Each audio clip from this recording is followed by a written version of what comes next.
The office on Arden Street. Tonight's episode, The Benefit Gala, a Rogue Lantern Studios production, featuring members of the Mike Mob. There is a particular kind of room that exists only in this city, in certain buildings, on certain nights.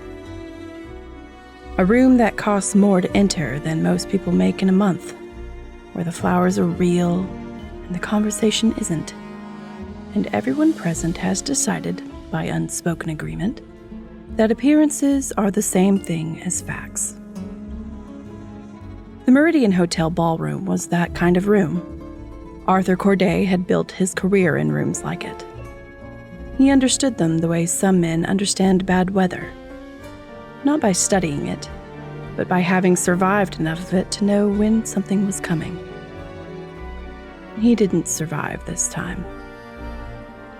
I wasn't there when it happened. I was here, at my desk, at the end of a quiet evening when the phone rang and the quiet ended. I always pick up on the second ring. Jack says it makes us seem less desperate. I say it gives me time to pick up my pen. I had it ready. The call came at 8:42. I wrote that down first, before I wrote anything else. The voice on the other end was controlled, the way voices get when someone has been trained to sound controlled, even when they aren't.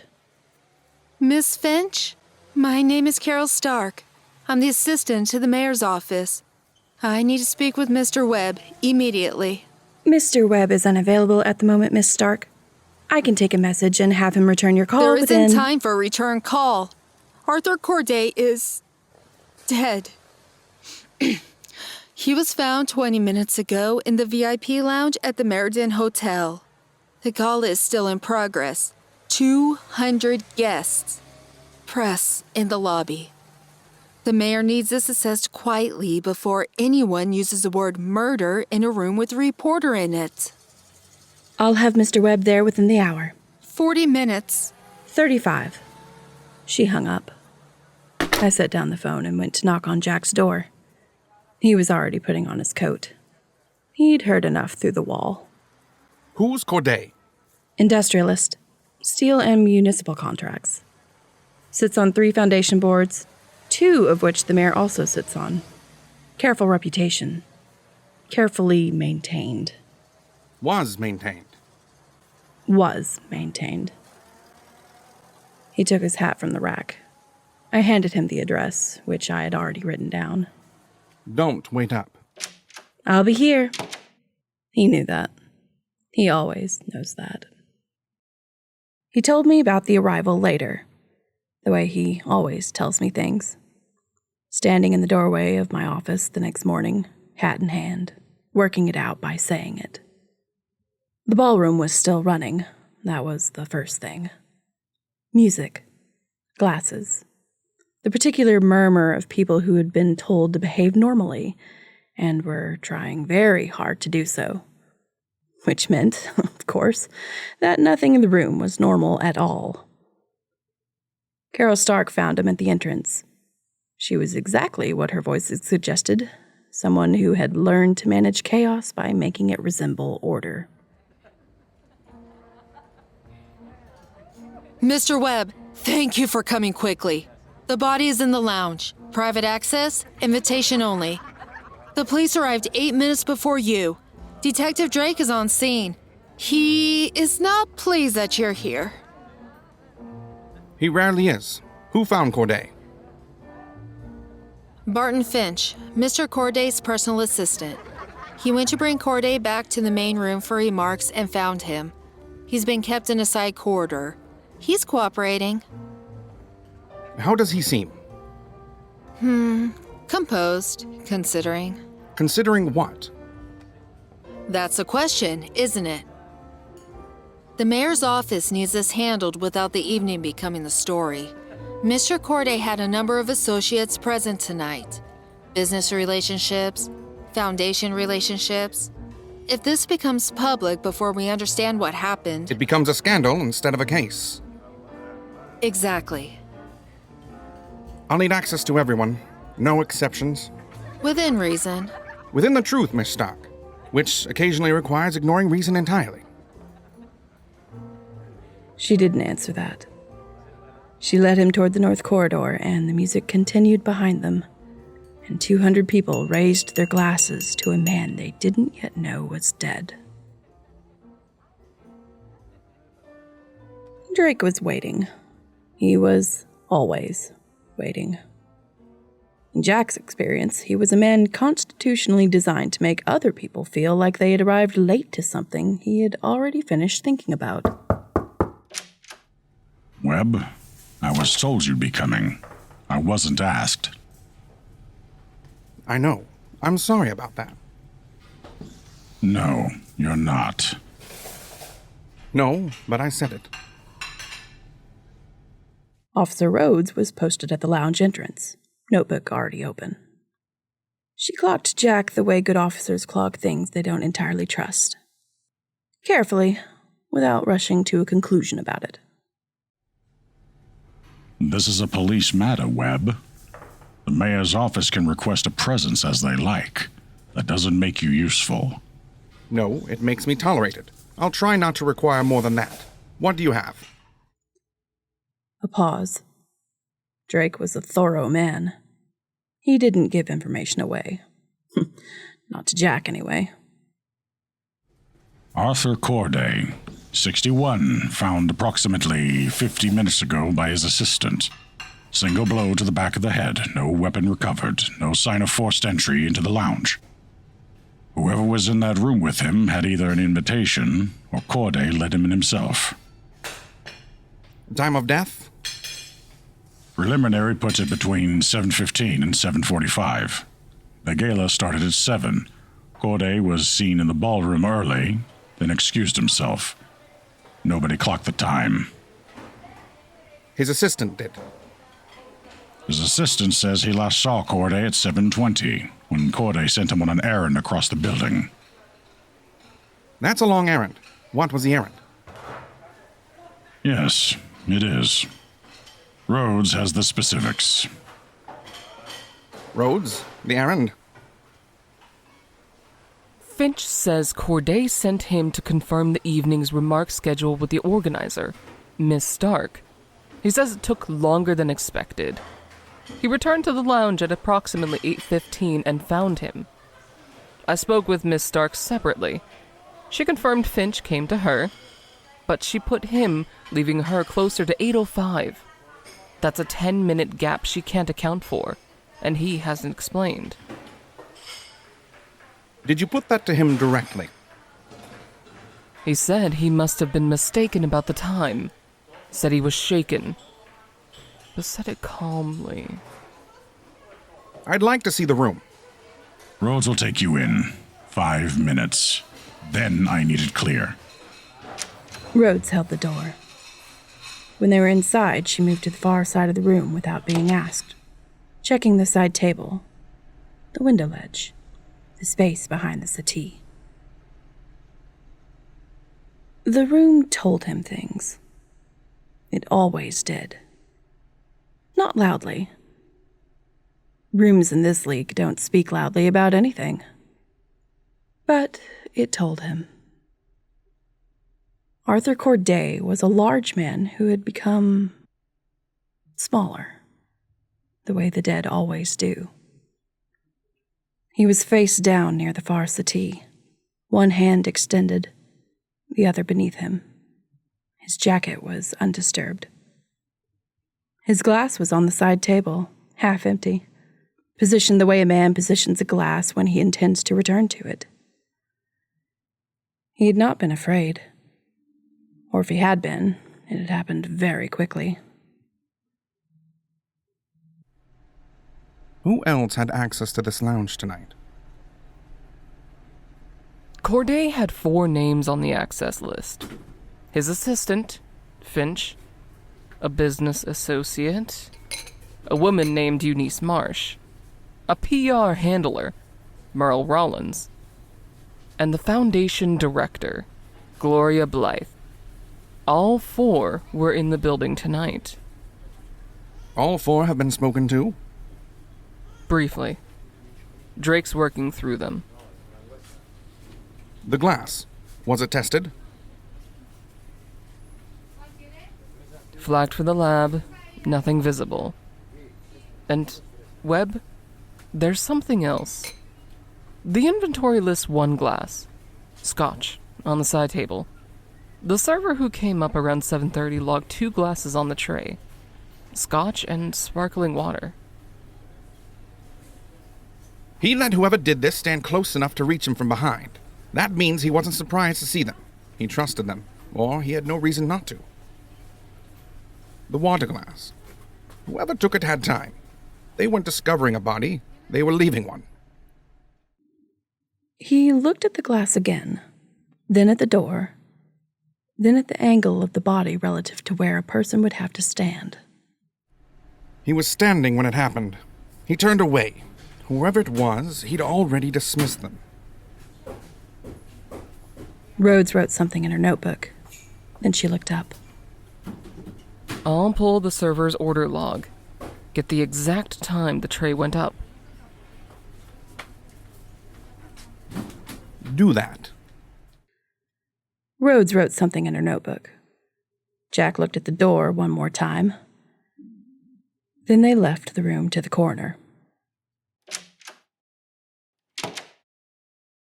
Jack worked the edge of the building the way you work a room when you can't let the room know you're working it. Quick, quiet, unremarkable. The Gala continued its careful performance in the ballroom. Out here in the side corridors and service areas, the real conversations were happening. Arden Finch was standing when Jack found him. Not pacing, standing. His back was against the wall, arms at his sides, very still. The stillness of a man who has decided on his posture. Mr. Finch, I know you've already spoken with a detective. I'll be brief. You last saw Mr. Corday at 7:20. That's correct. He asked me to confirm the remarks schedule with Miss Stark. It took longer than expected. She was managing several situations simultaneously. Longer than expected. How much longer? Perhaps 45 minutes. I wasn't watching the clock precisely. You'd worked for Mr. Corday for how long? 6 years. Long time. It was a good position. Was. Past tense. Fast for a man who found his employer of 6 years less than 2 hours ago. Jack let it go. For now. When you returned to the lounge at 8:15, was the door locked? Closed, not locked. I assumed he'd stepped out briefly and left it unlatched. And when you found him, did you touch anything? I checked for a pulse. Then I called for help. I didn't move him. Mr. Corday sent you away specifically tonight. He had to know you'd be gone a while dealing with Stark. He preferred to handle certain conversations privately. That was always his preference. I respected it. Even after 6 years. Especially after 6 years. You learn what a man needs and you provide it. That was the position. And if you disagreed with the decision he made? I didn't disagree with Mr. Corday's decisions. That also was the position. Thank you, Mr. Finch. Barton nodded once. His hands never moved from his sides. Jack then made his way to the service corridor to interview Johnny Ross. The server was different from everyone else Jack had spoken to. He wasn't trying to seem unaffected. He just wasn't, particularly. Yeah, I carried the tray up around 7:30. Scotch for Mr. Corday and sparkling water for his guest. His guest? Someone was already in the lounge when I knocked. I didn't see a face. The door was open. I handed the tray through. That was it. Did you hear anything? Voices? Murmuring. I couldn't make out words. It sounded, I don't know, tense. But a lot of conversations in the lounge sound tense. It's that kind of room. The person who opened the door. Height, build? Average, dark jacket. That's all I got. They didn't open it all the way. You delivered 1 scotch and 1 sparkling water. Right. Corday drank scotch. Right. Jack didn't say what he was thinking. He thanked the server and moved on.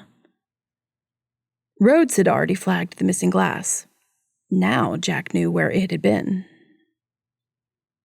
Now it was time to head to the East Bar to interview the Foundation Board member, Gloria Blythe. Mr. Webb. Yes, I was in the lounge earlier.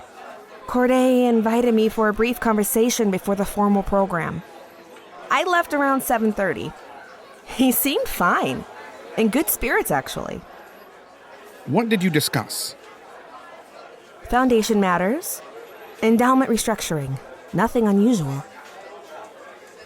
Did he mention any concerns about the foundation or anything adjacent to it? Gloria considered this with the care of someone deciding what to include in a summary. He mentioned that some recent decisions had created friction. He didn't elaborate. Arthur rarely elaborated when he didn't have to. Who else was in the lounge when you left? No one. He said he had one more conversation to have before remarks. I assumed that meant with Merle or Eunice. Did he say which? No, and I didn't ask. Did you trust him, Corday? I trusted what the Foundation was supposed to be. Arthur was, well, he was effective. Whether that's the same as trustworthy? I've been reconsidering for some time. That, at least, is honest. That's all I have at the moment. That, Jack thought, was probably true. The second pass went deeper. The room was starting to understand that something had happened. The music was the same. The glasses were the same. But the silences between words had changed texture. Now it was time to speak with Eunice Marsh, Corday's business associate. He found her in the ballroom corridor. I spoke with Arthur briefly at 7:15, in the main ballroom, not the lounge. We had a difference of opinion about a recent acquisition that he had moved forward without full board consultation. It was not a comfortable conversation. You argued. We disagreed, professionally. There's a difference. Did he invite you to continue the conversation in the lounge? He suggested it. I declined. I had other people to speak with. And after 7:15? I was in the ballroom, continuously. I spoke with at least 6 people who can confirm that. I may need those names. I'll have them ready. And Mr. Webb, whatever Arthur was involved in, I want to understand it. Not for any reason that concerns your investigation. For my own. I'll keep that in mind. People always say that. She held his gaze exactly as long as an innocent person would, and then looked away exactly when a guilty one might. It told him nothing useful. Some people are simply precise. At the alcove near the coat check, Jack spoke with Merle Rollins. The PR handler was the only person Jack had spoken to all evening who seemed actively uncomfortable. Everyone else had chosen a posture. Merle Rollins appeared to still be choosing. I was with Arthur at 7:30 in the lounge, briefly. He wanted to go over talking points for the remarks. Nothing significant. How long were you with him? 10 minutes, maybe 12. And when you left? He was fine, seated, finishing his drink. Was anyone else in the lounge when you arrived? Gloria Blythe was just leaving. We passed in the doorway. And when you left at 7:40, 42, the lounge was empty except for Corday. Correct. Did he seem concerned about anything? Merle's jaw tightened slightly. Just slightly. He seemed like a man who had a lot of things to manage and was managing them. That was most evenings with Arthur. Most evenings. Yes, though tonight he seemed settled. More than usual. Like a man who had stopped weighing something and made his peace with it. I didn't ask what. That wasn't my job. Jack let the repetition sit. Merle didn't fill it. He almost didn't go backstage. The singer wasn't on anyone's list. She wasn't an associate or an investor or a name in Corday's circle. But she'd been performing since 7, which meant she'd been watching the room since 7, from the one angle that nobody else had. She was still in costume. A dark dress, the kind that costs money to look simple. She was watching him the way musicians watch rooms. Not for what's happening, but for what's underneath what's happening. You're not police. No, Jack Webb. I'm looking into what happened with Mr. Corday. I figured someone would come this way eventually. You saw something. I see everything from that stage. It's the job. You learn to watch without looking like you're watching. She settled back against the wall, arms crossed, unhurried. This was a woman who had timed things her whole career. She knew when to let a pause land. About 7:45, maybe 7:50. The man in the dark suit came out of the north corridor. Average height, moving fast, but not so fast that it looked like moving fast. He straightened his jacket right before he came into the ballroom. The kind of straightening you do when you want to look like you've been there the whole time. You'd seen him before, earlier in the evening. At the bar around 6:30, and near the north corridor entrance twice before. He was moving between rooms all night. I noticed because, well, I notice things when someone seems to be tracking an event the way you track a set list. Could you identify him? Dark jacket, medium build, didn't get a face. He keeps his face away from the lights. But the jacket, there was something on the lapel. A pin. Small. Square.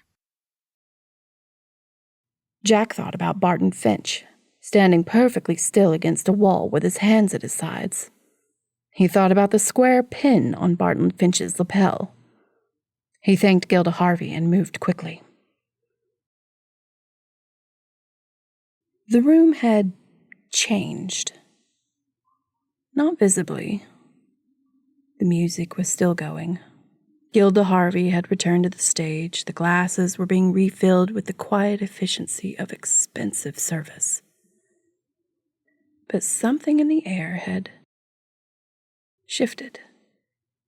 Whispers travel differently than conversation. They have a different weight, a different velocity. Jack could feel them moving through the room the way you feel a draft before you locate the open window. Carol Stark appeared. People are starting to ask about Mr. Corday's remarks. He was supposed to speak at 9. It's 8:40. Tell them he's indisposed. Not ill, indisposed. That buys you 20 minutes. And after 20 minutes? After 20 minutes, it won't matter what you tell them. She absorbed that without expression. That was her particular gift. Across the room, Judith Kincaid, press photographer. He had met her before. She was a third-party freelance, friendly with no one. She was framing a shot at the ballroom entrance that had nothing to do with the gala and everything to do with the north corridor beyond it. She hadn't taken the picture yet. She was waiting. Jack realized that she knew, or she suspected enough to wait. Carol, the photographer. Kincaid, how long has she been pointing that camera at the corridor? About 7 minutes. Give her something else to photograph. Something worth having. That's not my... 20 minutes, Miss Stark. Please. She went. He moved toward the coat check. Cricket Jones had been working coat check at the Meridian for 4 years. She had the particular composure of someone who has spent years being overlooked while paying attention to everything. An occupation that produces either resentment or acuity, and in her case, had produced both. She handed Jack a ticket stub before he'd asked for it. You're looking into Mr. Corday. Word travels. This counter is 20 feet from the main corridor. I hear everything that passes it. I noticed something earlier, and I've been deciding whether it mattered. Tell me, and we'll decide together. She folded her hands on the counter. Steady. She'd worked this out already. She just wanted someone to tell it to. The man who checks coats for Mr. Corday's party every time they hold an event here? Dark jacket, square pin on the lapel, always very correct. He checked something in at 8:05 tonight. Checked something in? A coat. His own, I think. He was coming from the direction of the lounge. 8:05. I remember because the Hendersons came through right after. And they always make a fuss about the number. It was 8:05 when he handed it over. I'm certain. Jack was quiet for a moment. Barton Finch had told Drake he'd been with Carol Stark until approximately 8:10, confirming the remarks schedule. And then he had gone directly to the lounge. That was his account. That was what put him on the far side of the building until 8:15. But if Barton had checked his code at 8:05, coming from the direction of the lounge, then he'd already been to the lounge. Already been in that corridor. Already had access to Corday between 7:20 when Corday sent him on his errand, and some point before 8:05 when he was walking away from the scene in a different coat. The errand that took 45 minutes. The errand that ended somewhere it shouldn't have. The coat he checked in, where is it? Right here. She reached beneath the counter without hesitation. She'd been holding it.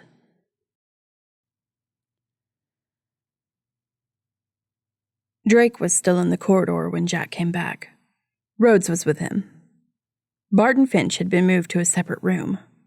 Still cooperative, still composed. I need 5 minutes with you, privately. Webb, I've given you more access than... The coat check attendant has a coat that was checked in at 8:05 from the direction of this corridor by a man matching Barton Finch's description. Finch told you he was across the building until 8:10. He wasn't. He was here. Drake's expression didn't change much. That was the thing about Drake.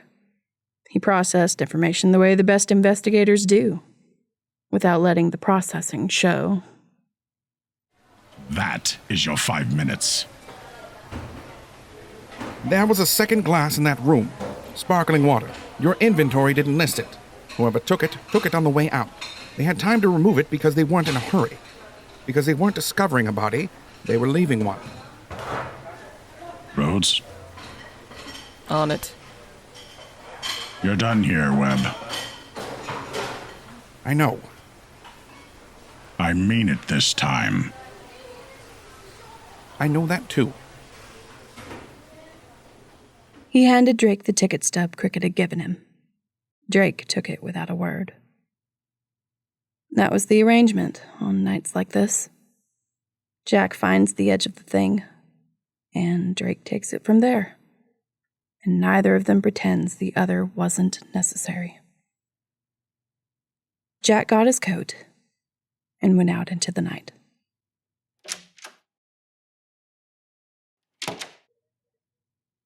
He came in at 9:10. I had coffee. He had the look he gets after a night that produced more questions than answers, which is to say, he looked like himself. He sat across from me, and I picked up my pen. This is how he told it. Barton Finch, 6 years with Corday, personal assistant, present at every event, every meeting, every negotiation. Every room. Every room. Which means he knew everything. Every deal that went sideways, every agreement that didn't hold, every person Corday had managed or used or discarded. 6 years is a long time to accumulate that. And a long time to decide what to do with it.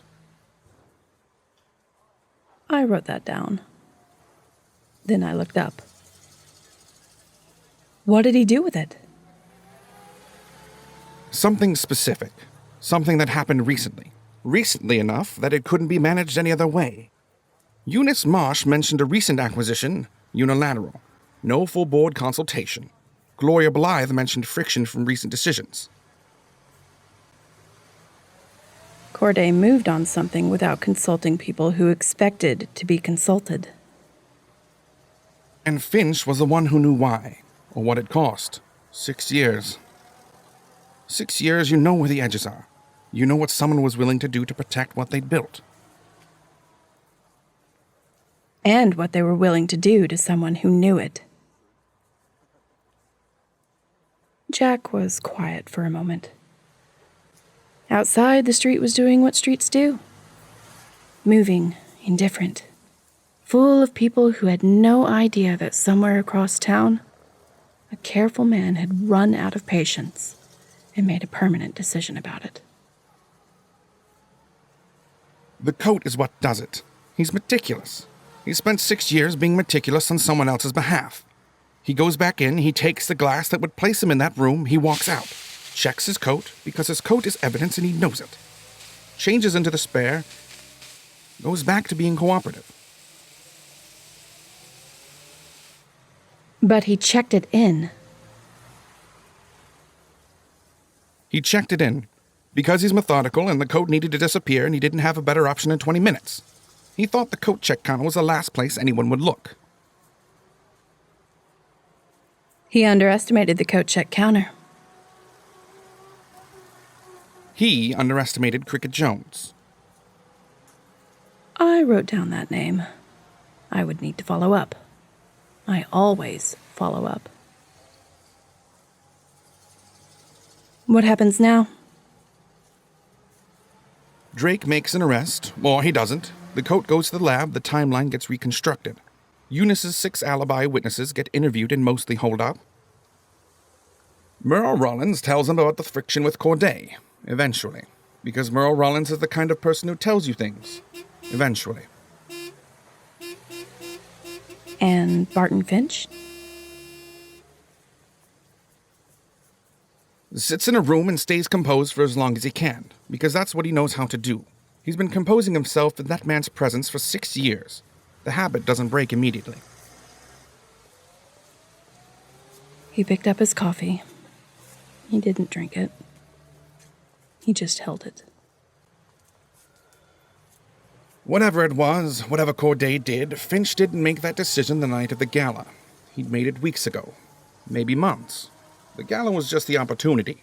He'd been waiting for a room like that. A room that costs enough to enter that everyone inside assumes everyone else belongs there.